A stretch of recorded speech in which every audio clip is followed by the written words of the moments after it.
Oh man, Nicholas Tesla. I've heard the name. You've heard the name. Well, so he didn't have a whole lot of money for most of his life. He himself was pretty much broke. Every penny he had and everything else went into his creations. But one of the funny things was that he was known for, because he had done it a couple of times. He was staying at a hotel, and when his hotel bill was like overdue, he ended up giving the people that worked there a box that contained a death beam. So he basically gave them a fucking laser. And he said, don't open the box because it's dangerous. But they actually kept the box. They took it as payment, and the hotel kept it. Jesus, what's that And worth? the best thing is, and they never did open it. They just thought, holy shit, Tesla gave us something. They never did open it, but when it was rediscovered and opened years later, the only thing it contained was a bunch of old harmless electrical parts. Flat out scammed them. I could see Elon doing that. Yeah, oh, absolutely. Although he is not broke by any means. No. Oh, it's just funny. That is funny. That's awesome. I like that.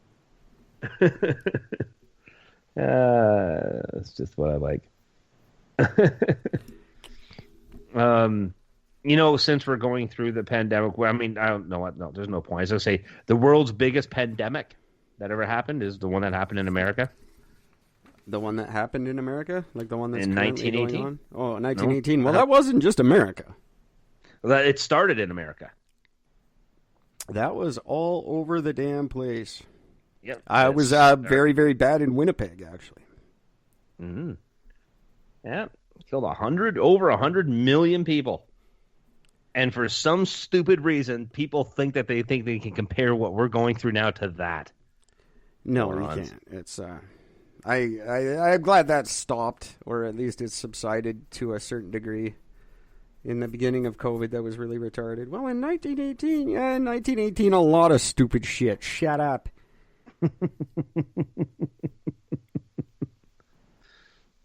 No, It was one of those 1918. fucking weird thing.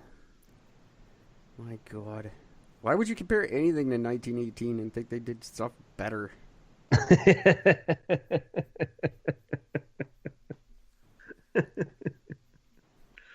God damn. You know how we talked about where what's his name has a tarantula named after him? Who the fuck was that again? Oh, Jesus. Someone stupid. Yeah, I can't remember what it was. Was it an Steven actor? Seagal. No. Yeah, I know it was an actor. It was like a horror movie guy or something, wasn't it? I can't remember. But there's him. But then the old Steve Irwin had the snail. You're right. named Yeah, after him. we talked about the snail. Well, we can add David Hasselhoff to the list. Oh, God. What does he have? A fucking half-eaten hamburger named after him? No, it's called the deep sea Hoff crab. Oh, Jesus. And they named it that. You'll love this because it has a dense covering setae, which is hard bristles on its shell, and it looks like David Hasselhoff's hairy chest. I was just going to say, was it discovered exclusively in his chest hair? I mean, David Hasselhoff literally has crabs named after him. I mean, like, what does that tell you? Well, yeah, of course. It's just perfect. Of course. I would not be, flattered by that. I'm sure he is. That would disturb Oh, yeah, I'm me. sure he loves it. Don't they have to ask you before they name something after you? Yes, absolutely. still You have to get alive? your permission. Yeah. Yeah. So somebody asked him, and he's like, fuck yes. I would be... Name Well, yeah, I some would crabs too. after me. I would too, actually. I'd be like, yeah. Name that the Gords. Right? Like seriously, you know me quite well. What would if you could choose something that would be like, okay, this is what I'm going to name after Gord? What would it be? Oh, obviously, potato ricer. Perfect. That's genius, actually. My girlfriend was just talking about that because She tried my mashed potatoes on the first time I made them, and she's like, they're just so creamy. I'm like, yeah, that's a fucking potato ricer, baby. And we were shooting the shit today, actually, and we we're just talking about potatoes and like making mashed potatoes and stuff. She was like, so when we move in together, like, are you like, do I get the potato ricer? Does that come with you? I'm like, you're fucking right, it does. That's one of the bonuses. Because I don't have a whole lot of else to offer, but yeah, it's not like they're not like I had to think about that. That would be the first thing if I had to name something the Gord. Love that fucking tool so much. I know. I know. That's long before the show. That's a old conversation. That was a back when we worked together conversation. Yep. That's why it just came right out like, yep, I know. I know the answer to this. There's so many people who claim they know me that would never have guessed that. Well done, sir. Thank you. Did you know that it is there's actually a law in place where it is illegal to die in the House of Parliament? What? Yeah. Is the that law is in the the Canadian law is House in of place Parliament? because That's British House of Parliament. anyone who the law is in place because anyone who dies is entitled to a state funeral. Oh, that makes sense. It has officially been voted as the most ridiculous law by the British citizens. Oh, I would think so. Especially since like British parliamentarians are all 112. I don't think you're even allowed to run for British Parliament until you turn 100. That's stupid. It's funny. There's a lot of stupid laws. We did a stupid law episode on here, I think. Yeah, I think that needs to be revisited. That wouldn't be bad. There's some ridiculous ones in Canada. Yeah, I'm sure we did. I think it was on Canada Day, actually, we did stupid Canadian laws.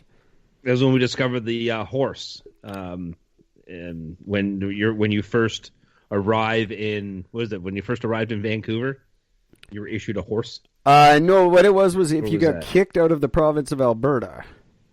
If you get banned from the province of Alberta, they still have to give you a horse and 3 days' food.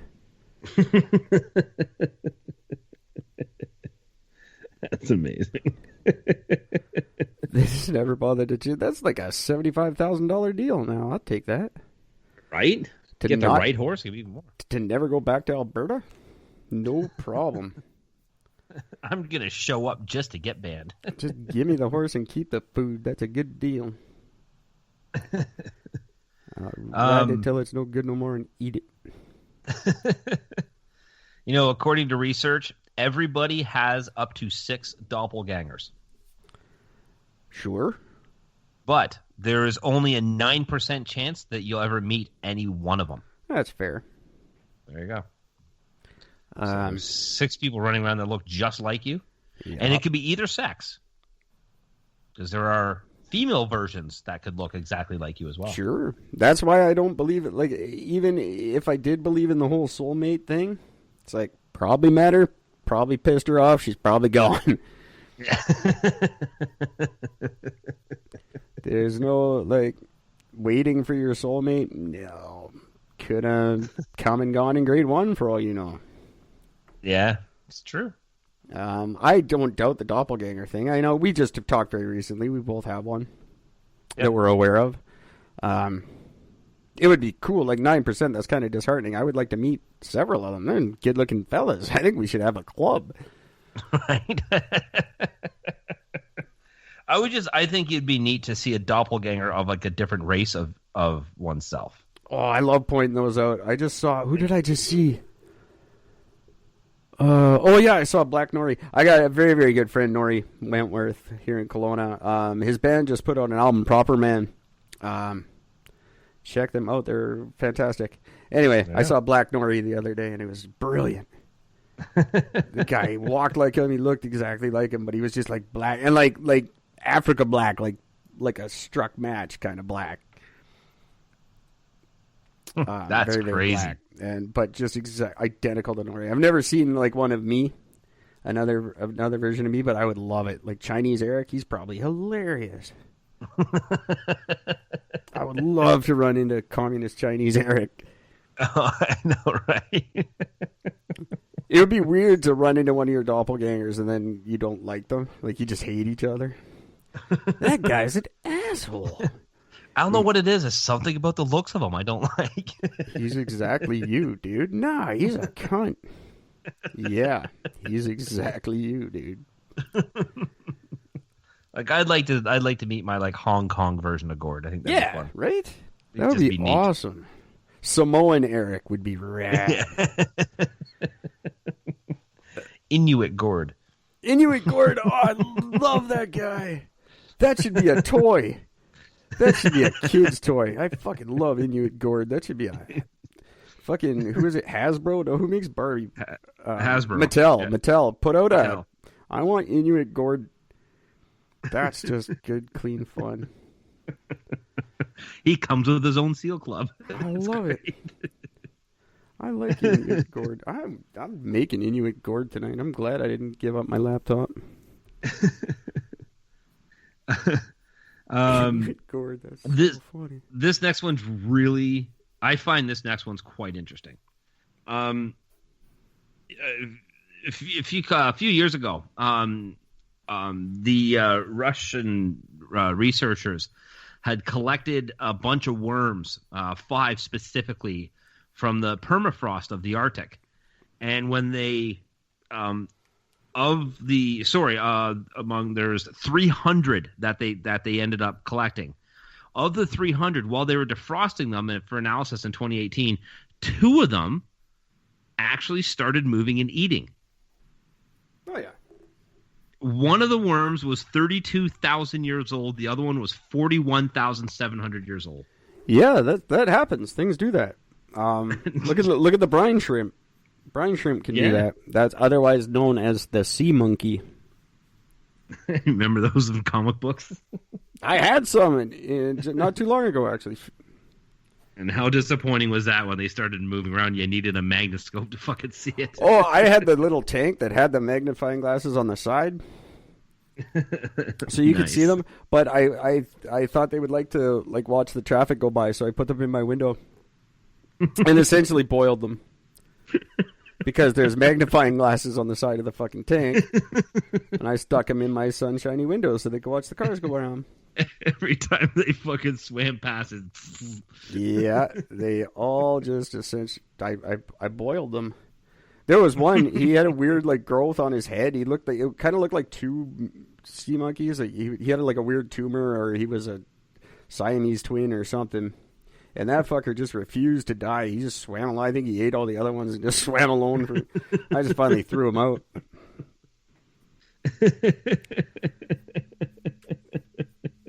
That's not as recent as I make it sound. That was about 1998. I think I did that. I felt really bad when I found out that I killed them all. See, I didn't. I remember. But that's it. You guys, just real quick before, if you guys don't know what we're talking about, the brine shrimp. It's actually an Australian shrimp that if its water source dries up, it just sort of hibernates until it gets wet again. And then it reanimates. Just like these worms Gord's describing, where they probably a similar situation where they just freeze and then they just swim. They're back. Yay! It's a very cool defense mechanism. We don't have it because once we freeze, ice shatters our cells and we die. That's why cryogenics don't work. Yeah. It breaks down the cells. Very neat thing that certain fish have, and apparently worms. I didn't know worms, but makes sense because they're as gross as fish.